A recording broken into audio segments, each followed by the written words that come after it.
So here I am, Father Miles Heinen. I've been in this position for 5 years now as Executive Director of the Vincentian Solidarity Office. I'll try to speak slower okay? I'm a member of the Western Province, USA, and it's my pleasure to be with you.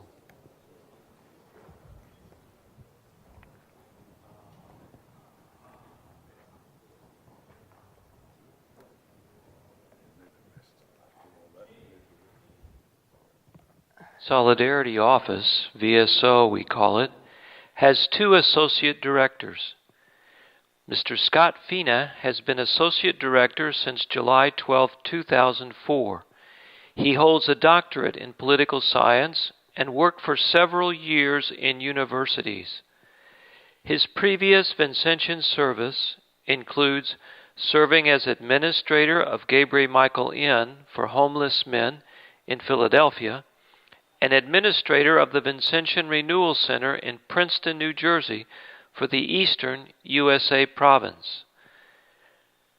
The second associate director is Ms. Teresa Nieda, who joined VSO on November 1, 2009.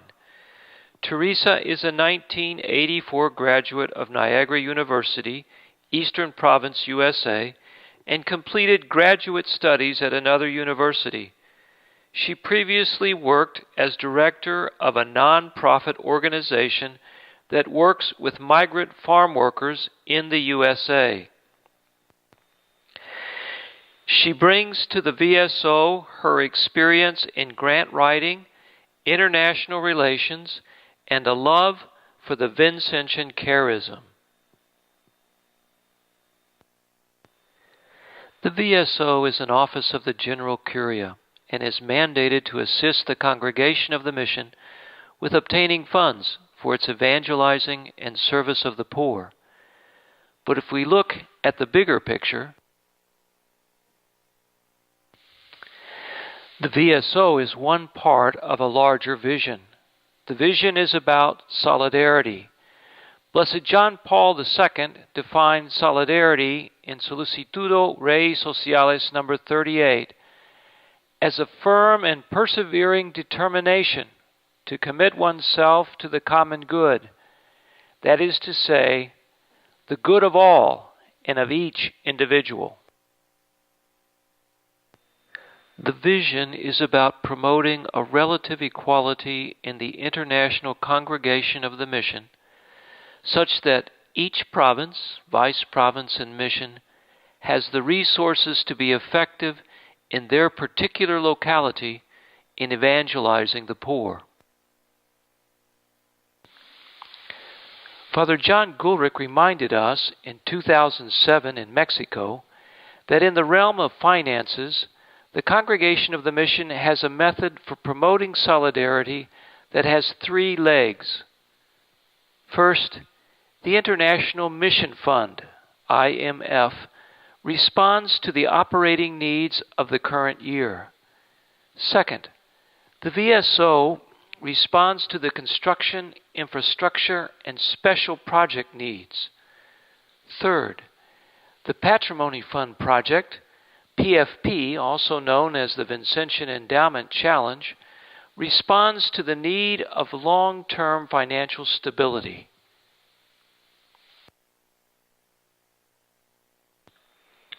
Let's look at the VSO.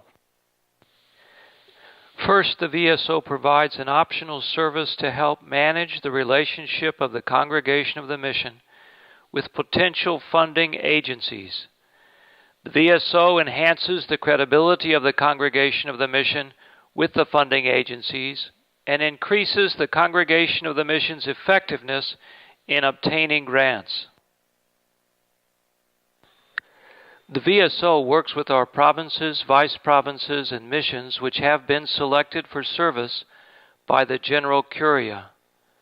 The list, which is included in the materials for this meeting, also includes 2 vicariates apostolic in Ethiopia, which have a special relationship designated by the Church to the Congregation of the Mission.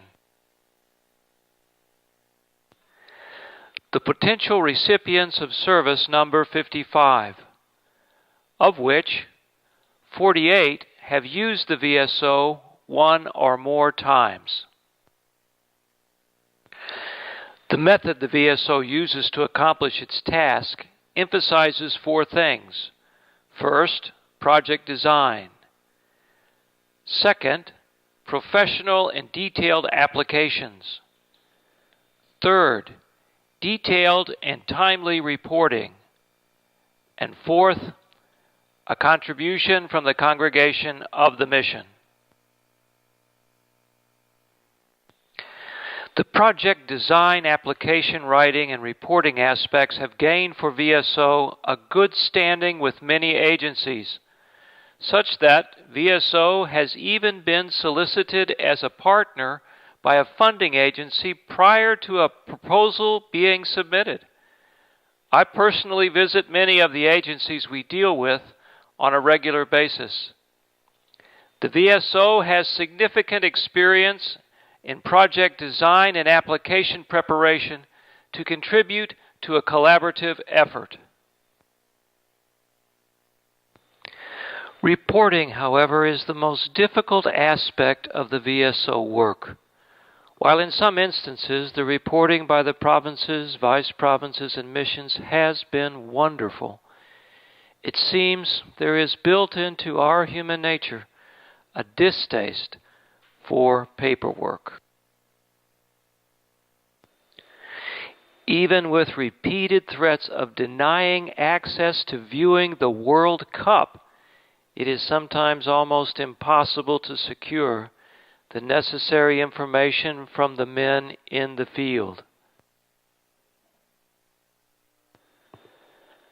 I want to emphasize that good reporting is the key to building lasting and beneficial relationships to agencies and people who really do want to help.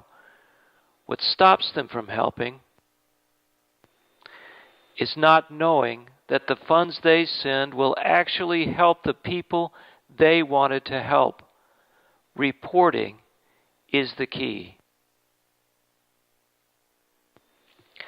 The fourth aspect of the VSO method is a financial contribution to the project on the part of the congregation. The congregation of the mission holds donations in the Vincentian Solidarity Fund from a foundation and 3 provinces. Please let me say thank you again to these 3 provinces for their wonderful support.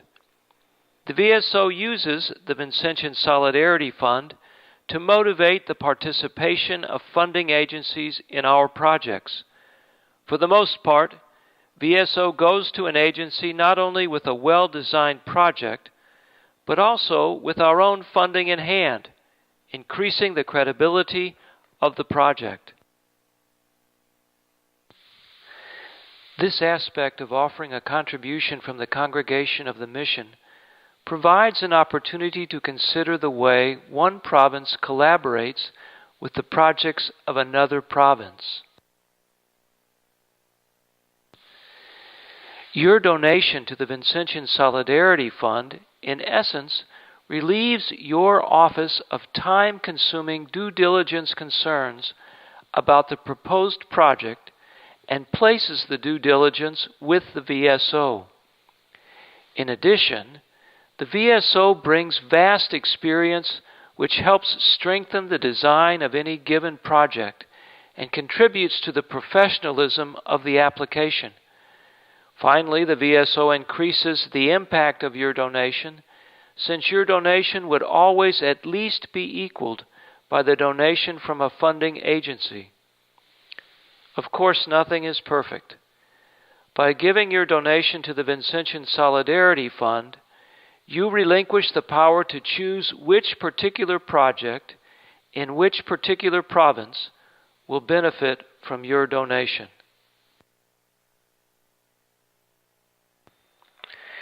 The current level of yearly commitment to the Vincentian Solidarity Fund is $125,000 USD from 3 provinces and $250,000 USD from a foundation. The notion of the foundation is to decrease its funding over time in view of the rise in international solidarity among the provinces and vice provinces of the congregation. Perhaps this notion is simplistic, given the multiple ways collaboration can happen. The current reality is that VSO has 26% less, that's 26% less VSF funding available on a yearly basis than was the case in 2009. Second, the VSO has what is called a micro-project program.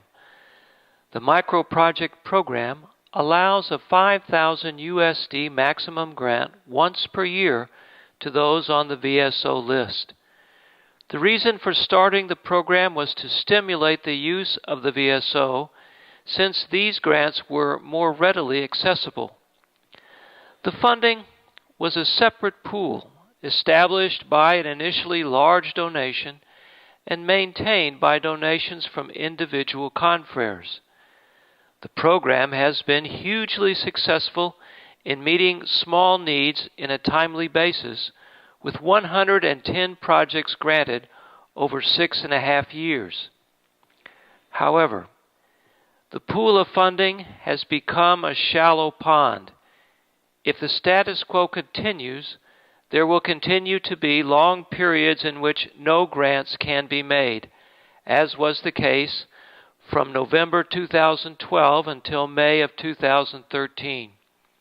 Perhaps this trend reflects the increased focus on the needs of the Patrimony Fund project and the limited resources available to the confreres. Third, the VSO has the primary responsibility for organizing the congregation of the mission to respond to a wonderful challenge. We call this the Patrimony Fund Project, or PFP. The congregation will receive $5 million if the congregation collects $5 million on its own.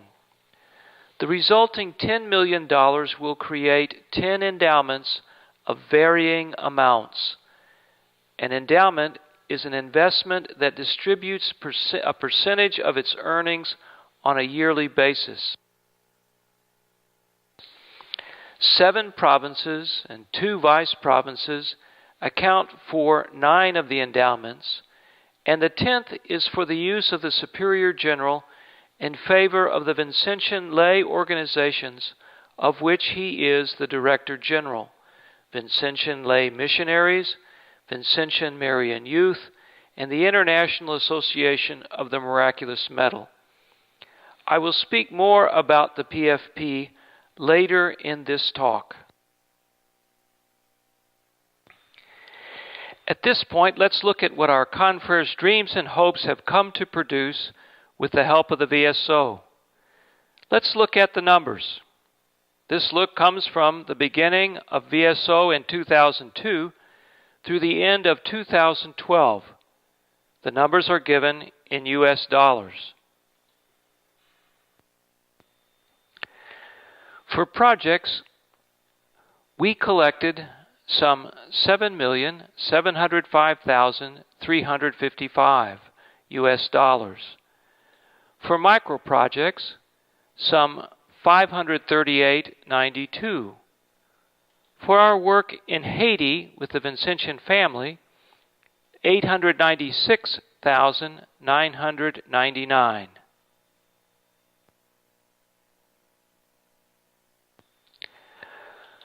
For the Patrimony Fund project, through the VSO office, we have currently raised $436,222. Donations to the office for administration amount to $363,100. The total for these 10 years has been $9,939,768 US dollars, which is 13.48 times the operational cost to the congregation of the mission of the VSO in this same time period. Now let's look at what happened since the assembly in July of 2010, excluding Haiti, which Father Agostino will present at another time during this meeting. Please note that the captions will be in English, followed by French, followed by Spanish. With a little practice, you will soon learn to read only one of the languages and not be distracted.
Our confreres have certainly worked hard. What I encourage us to do is to continue to increase our competence in planning for the unity of our particular mission and in designing sustainable and effective projects to fulfill that united mission. The most successful projects resulted from good choices. Whatever building was started could be finished. Whatever was created had the sources of funding for its continued operation clearly designated before the project was begun. The VSO insists on this planning and often helps with redesigning projects, such as breaking them into stages so that the projects are fundable. There is no better way to lose the support of a donor than to have a project abandoned or underutilized because the province or vice province or mission did not plan well.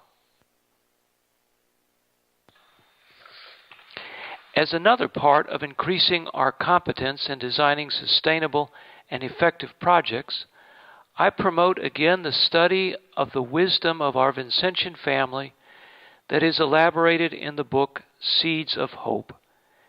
The book presents the principles of effective projects distilled from the experience of major successful projects and programs of the Vincentian family in our time.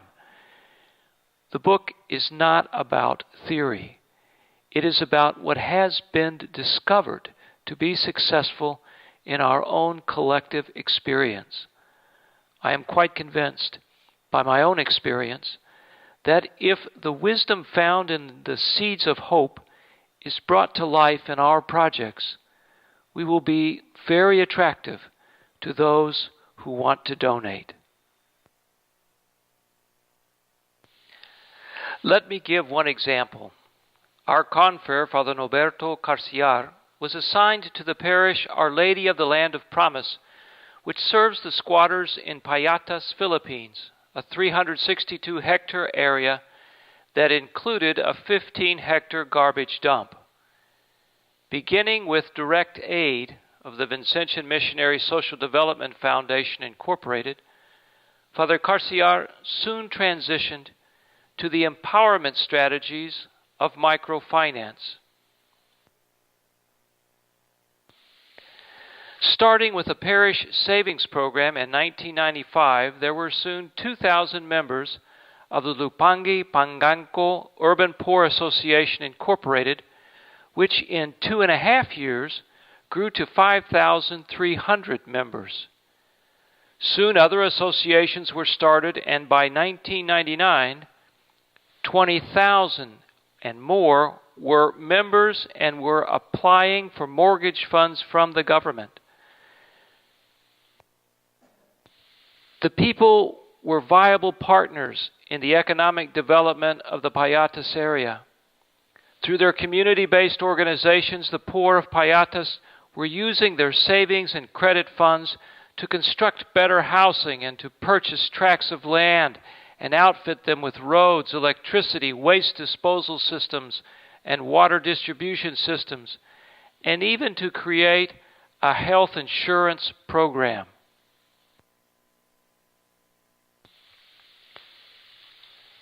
Listen to the beneficiaries with respect. Start small. Involve the poor themselves. Set up the structures of collaboration. These excellent principles are found in the Seeds of Hope.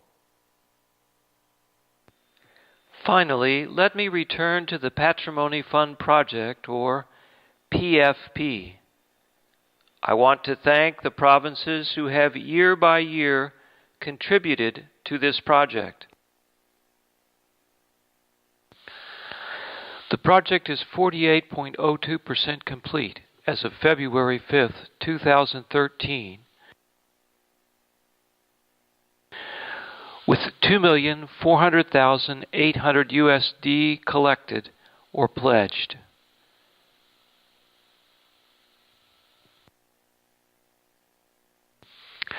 This project presents to our individual confreres one of the most tangible ways to express solidarity across provincial boundaries. The VSO needs confreres to promote this project with those who know and love the congregation of the mission. The project is not an orphanage where VSO can show pictures of the children in need, a need easily understood by almost all people. The Patrimony Fund project is about ensuring that a Vincentian way of life will be replicated and rooted in other countries. People who do not know this way of life and the good that its members do will not be attracted to donate. The confreres are key to the request arriving on hearts open to listen. Former members of the congregation, former seminarians, former students, family members, and friends of confreres, and people with whom the confreres collaborate.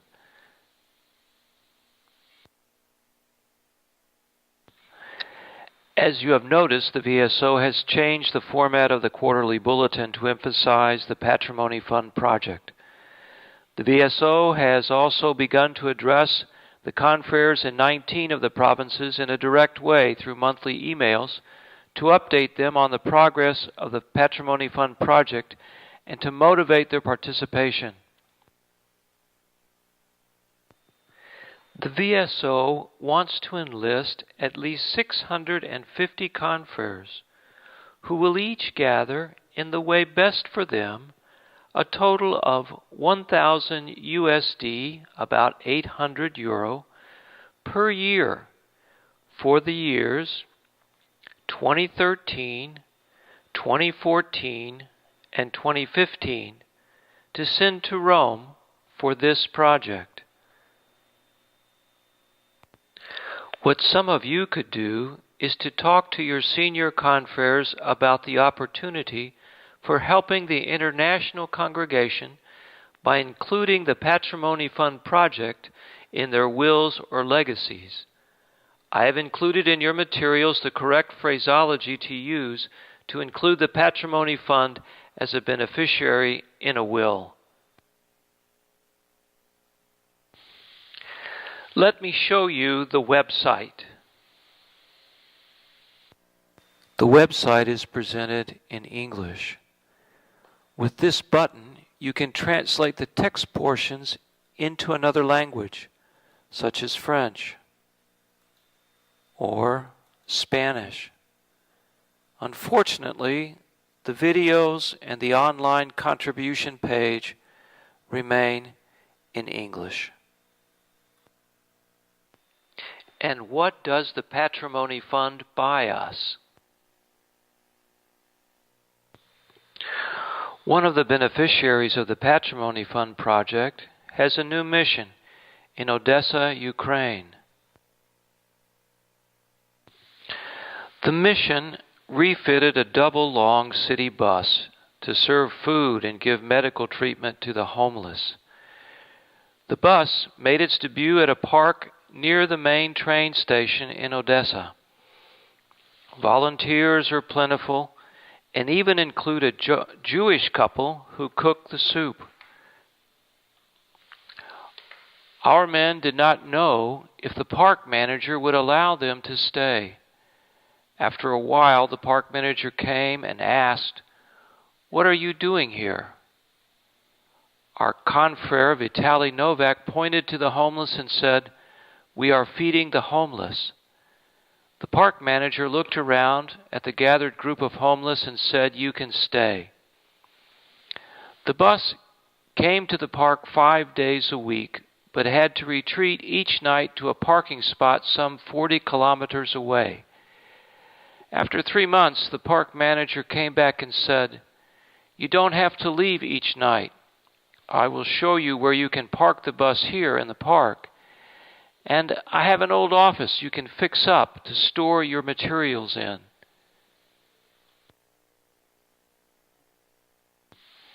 Evangelization in progress.